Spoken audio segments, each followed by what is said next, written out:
Good morning, everyone. Good morning, Chevra. Good morning, everyone. Boker Or. It is already 5:35 a.m. Can't believe we're doing this so early. We're doing yesterday's parak. Hopefully we'll get to today's parak later on today. It's been a long day, a long night. Baruch Hashem, we finally have some time to do the parak. Parak Shishi. Today is the second, or I should say, going into the third day, night of Hanukkah. Parak Vav. Let's give a quick intro to Halacha Aleph. We spoke about the idea. There's a pasuk that says that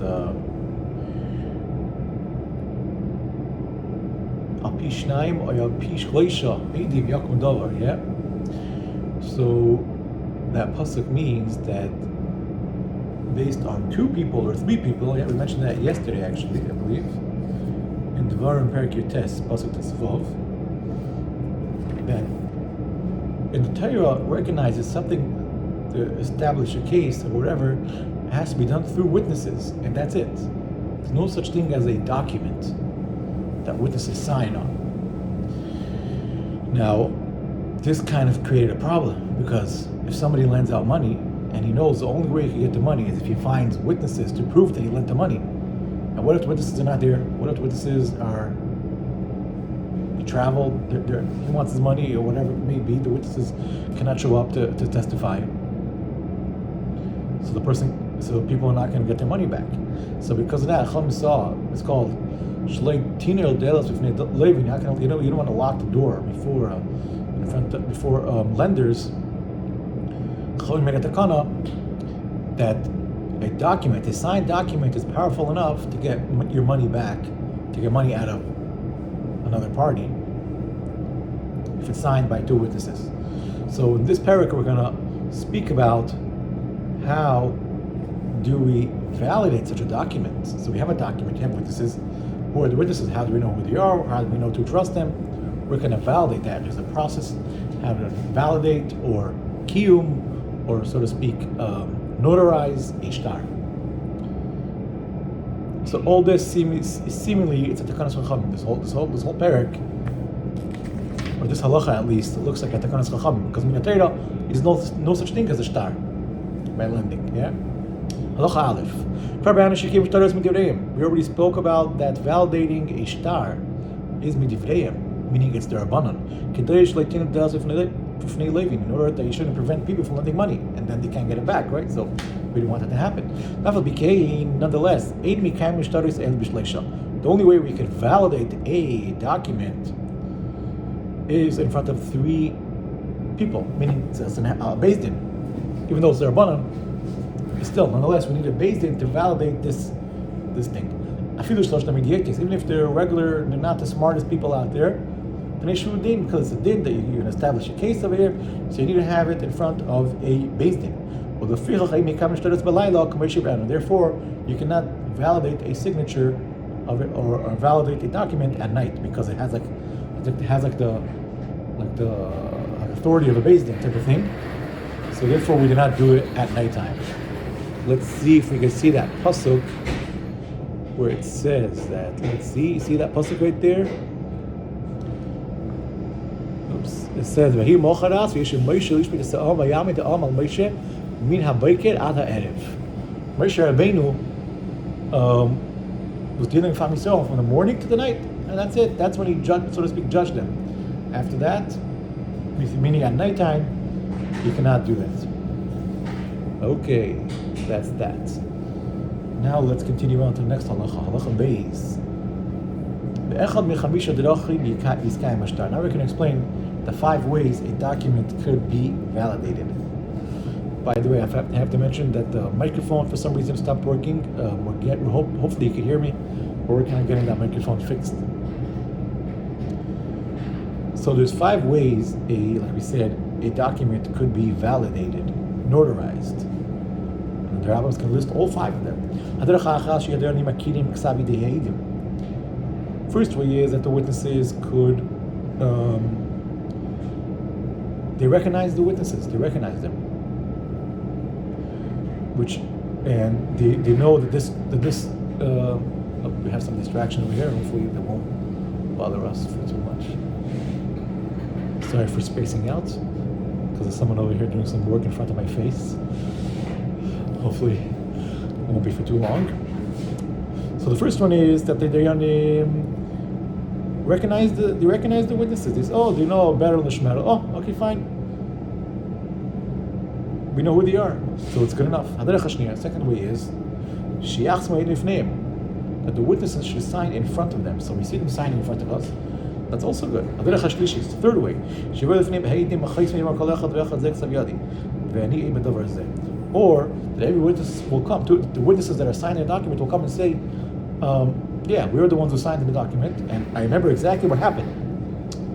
Meaning you're not just testifying the actual signature, they're also testifying what's written there. Let's say there was a sale, there was a purchase, they're witnessing, because if they only recognize their signature, but they don't recognize they don't remember what happened, then that's not called a testimony. You have to know what happened. If you can't remember, maybe it's a signature, maybe someone forged your signature, right?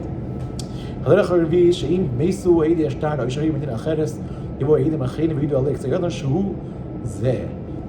fourth way is, let's say that the original witnesses died or whatever, or they're overseas.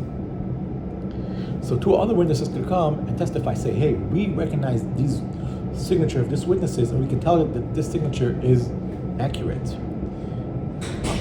authentic. The fifth way is we could compare their witness, we could compare their document to another document. You know, sometimes if a person goes to like a place to renew his passport or something, and they want 2 proofs of mail or 2 proofs of some other identity. Similar to that, you verify by looking at 2 other documents. They will compare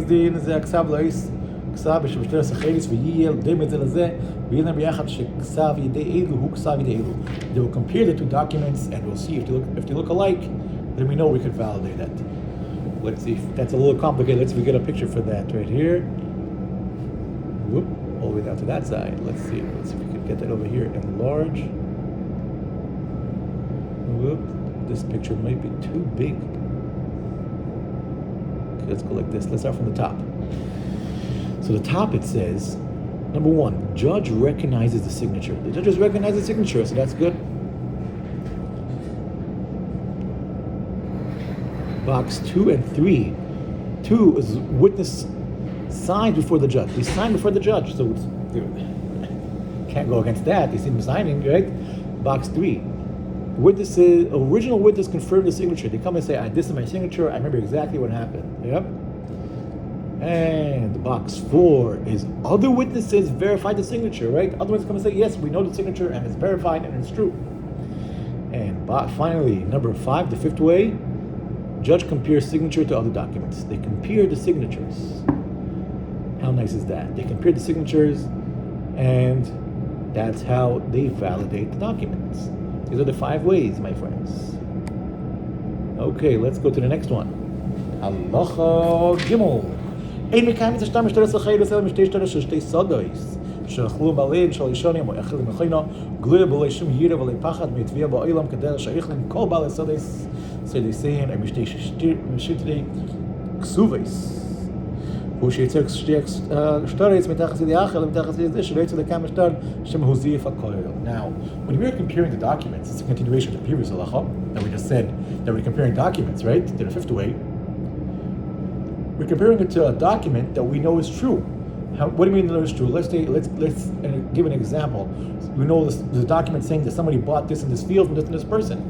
Now we have to know that this person sat in that field for 3 years. He had a chazaka on it for 3 years, and nobody protested. Let's say he bought a vineyard, and he sat there for 3 years. He was eating grapes as if, and he wasn't afraid of anyone. He wasn't afraid of anything, and he sat there. And we know for sure that this is what he did for the past 3 years, validating the sale.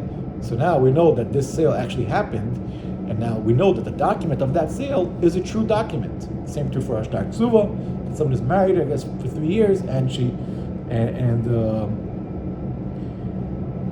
and we know it's a true ksuva. I think, so, if I'm not mistaken, I think that's a pshat. And they're not afraid that the document is wrong. The ladies which are married, they're not afraid that their ksuva is wrong. Yeah? And this is on condition that the person who has interest in validating the document, he's not the one saying, here's my document that I bought this in this thing, whatever, this is this property.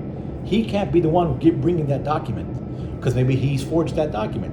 So we have to have that document from a third source somewhere else to validate that.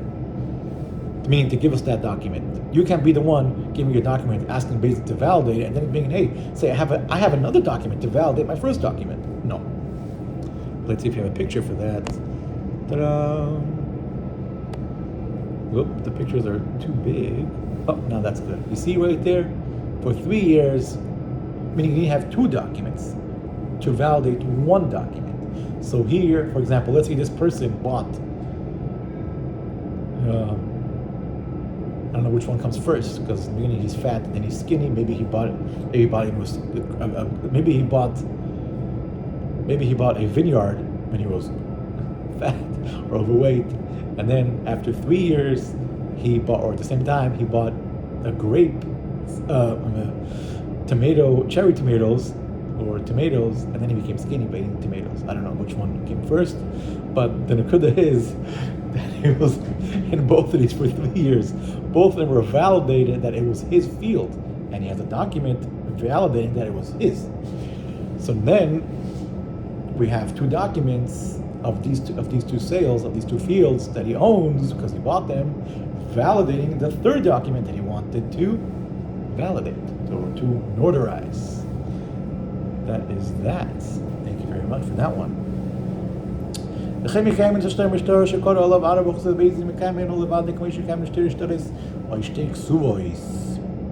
also validate, let's say there was a document which was a protest against it, and then Beis Din looked at the document, they said, no, this is an authentic document. Okay, we could use that document to compare it to a different document, because Beis Din, we authorize, whatever that word, however you pronounce that word, they notarized that document.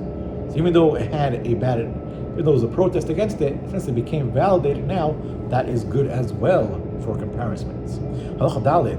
Beis Din shekotzu meishel shleisha hayinu v'niskayim shtazeh v'ninu izim mikrim am b'ishal lepiusha beis derech mecham b'shlocham niskayim shechoshishim lebeis Din shem yitu kvar nogu b'kol beit dinim sheyinu v'shamanu sheyirtu v'aderech sheniskayim bo b'fneihem. Now Beis Din, if once they validate something, they write down in front of us 3. We notarize this document, even though they don't have to say how they did it. Either one of the 5, they don't have to write down which of the 5 ways they notarize this document. And we're not afraid that one of these dayanim made a mistake. If we don't, we're not afraid if they made a mistake. No, say, maybe the Beis Din made a mistake. No, if they said it, and that's good enough. But these days, there's a minhag already that the dayanim write down one of the 5 ways how it was validated. Halacha hey, Olam ein Beis Din boitken acher Beis Din acher el machzikin oisen shemikin v'leitu boitken acher ha'edim. And there's never a scenario where one Beis Din says, hey, maybe the other Beis Din made a mistake when they notarized that document. Let's go after them and let's see if they did it correctly. We don't say that. If they validated it and they notarized it, it's good. We assume they know what they're doing. But we could go after the Eidim and see maybe they were wrong, maybe they didn't testify properly. Vav. Three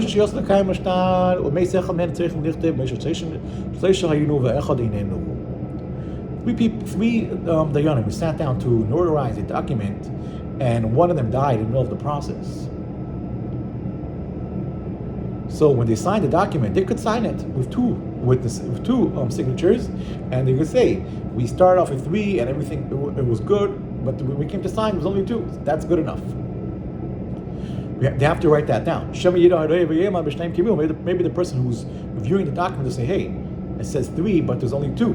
Or there was 3, there's only 2. Sorry, you might say, this was only done by 2 people. It's not a Beis Din. You have 3. That's why you write down that there was 3 originally. Ye'oymar Shema Dimu Shnayim Bezdin Him. Yeah, maybe, and even if you write down it's a Bezdin, you say it's done by a Bezdin, maybe the person that's reading the document will say, 1 second, maybe they thought that a Bezdin is 2. It's 3, maybe the Bezdin made a mistake. But if you wrote down as a story, let's say, oh, us 3, we saw the situation, it came in front of us, us 3, we all 3 of us looked at it. Throughout the document, it's listed, and time again, the story contains of 3 people, so we know there's 3, so we don't have to write down there was 3 originally and now there's only 2. Just write down the sign and that's it. Halacha Zayin. 3 dayanim which sat down to notarize a shtar.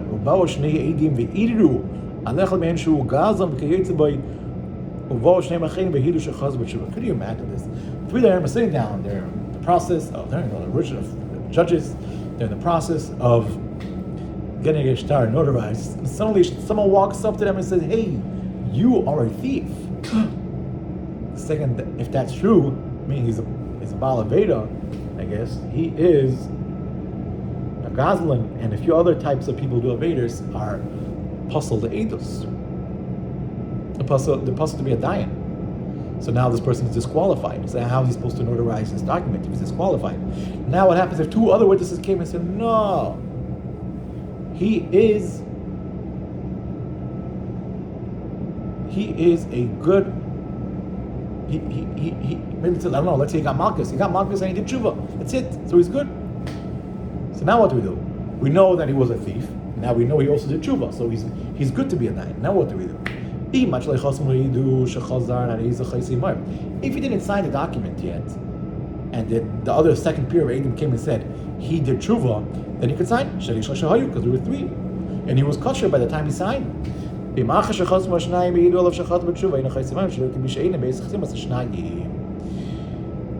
if after he signed, someone came and said he did tshuva and he's good and he's kosher dayan, now his signature is not valid because when he signed originally, it was as if he's not there because he wasn't kosher to be an aid.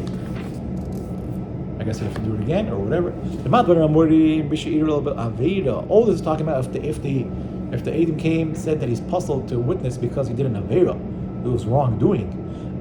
Then we say that if there's a difference if he signed before or after. If they said, hey, this guy, this guy, his mother was a slave, so he was not a yid.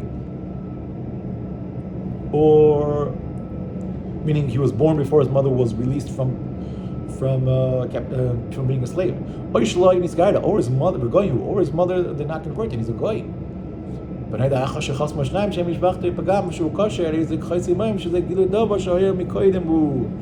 if afterwards he came and said, no, his mother was a Yeris by the time he was born, or his mother was released, so he's 100% a Yid, he's a Yid. By all opinions, he is a Yid. Then, even if he signed before or after, he can sign with them. Because we just found out that to begin with he was kosher. We're just verifying. Just verified to begin with that he was kosher, or he was a kosher all along. So it's okay. Yeah, he's a chaysim. Here it says he could sign with them. So I guess it seems like the Rambam is not addressing if he signed before. I don't know if it means if he signed before. I'm assuming if he signed before, it's also okay, but it doesn't say that clearly in the Rambam from what I'm seeing over here.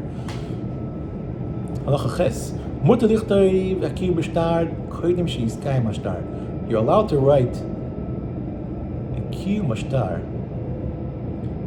before, meaning you're allowed to write down a document saying we have this and this situation, and the document is authentic. We're validating this document that came in front of us, and they could sign,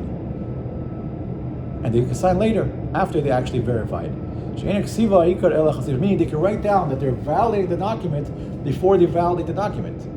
Why? And they don't sign it yet, because the main idea here is the signature. Only when they make the signature, that's what really counts. So they can sign, they can write down a whole story before. As long as they don't sign, everything is okay. And once they verify, then they sign.